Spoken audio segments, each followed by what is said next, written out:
Igsuon kung matinud-anon ka nga muduol ngadto sa Ginoo, bisan unsa ang imong mga dili maayo nga gibuhat dinhi sa kalibutan, mabag-o gayud ka na igsuon.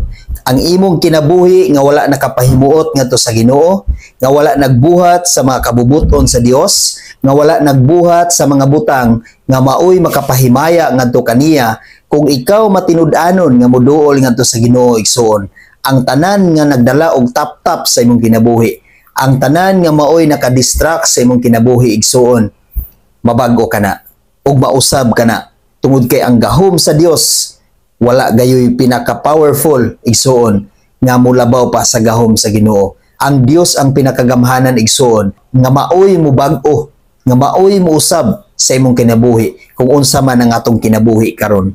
Ang tanan nga mga tap-tap, mga babag sa atong kinabuhi, mabag-o kini kung ikaw matinud-anon nga muduol ngadto sa Ginoo. Ikaduhang Korinto 3 versikulo 16 hangtod sa 17. Nag-ingon, apan sa dihang ang tao muduol sa Ginoo, kining maong tap-tap matangtang.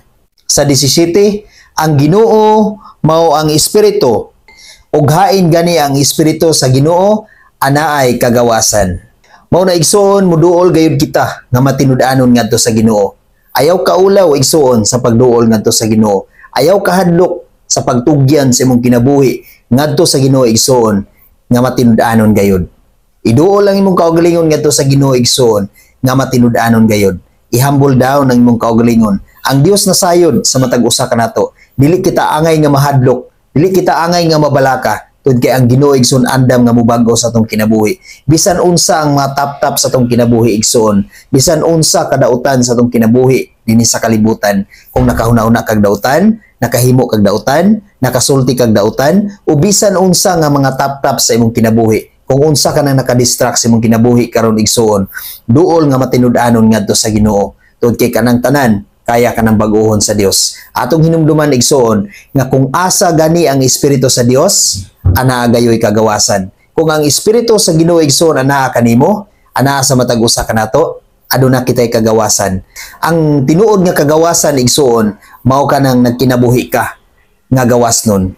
Nagkinabuhi ka nga matarong sa kalibutan. Nagkinabuhi ka nga adunay Dios sa imong kinabuhi. Nga makita ang Ginoo sa imong kinabuhi.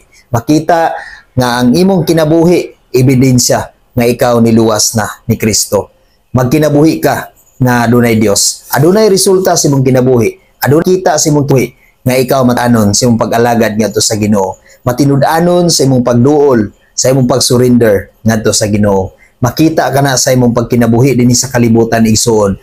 Kung wala nimo gikaulaw ang Ginoo sa imong kinabuhi igsoon, mahimo ka gayud nga gawasnon. Ug kana nga gawasnon magpadayon kana. Kung ikaw magpadayon nga matinud-anon nga muduol ngadto sa Ginoo, ang tanang mga tap-tap sa tong kinabuhi igsoon matangtang gayud kana. Mawala gayud kana. Pinaagi sa espiritu sa Dios. Walay makalabaw sa gahom sa Dios igsoon. Walay laing gamhanan dinhi sa kalibutan kundi ang Ginoo lang. Kung unsa ang imong mga kabalaka, kung unsa ang imong giuna-una nga dili nimo kaya, nga imposible alang kanimo, apan muduol ka sa Dios igsoon, wala gayo imposible. Tangtangon sa Ginoo ang tanang tap-tap sa tong kinabuhi igsoon. Kung unsa man ang mga babag sa tong kinabuhi, kung unsa man kanang mga tap-tap sa tong kinabuhi igsoon, baguhon og tangtangon kana sa Ginoo. Wala gayoy makatago sa Ginoo igsoon. Kitang tanan nakita sa Dios kung unsa nga atong nahuna, kung unsa nga atong mabinuhatan, nakita og nasayod ang Ginoo niya ng tanan. Busa ayaw kaulaw og kahadlok sa pag-surrender sa imong kaugalingon ngadto sa Ginoo. Papuy-a sa kanunay ang espiritu sa Dios sa imong kinabuhi igsoon. Ang gahom sa Dios igsoon. Tungod kay kung ang espiritu sa Dios anaa sa tagsa-tagsa kanato, maangkon gayon nato ang tinuod nga kagawasan. Amen. God bless sa tanan.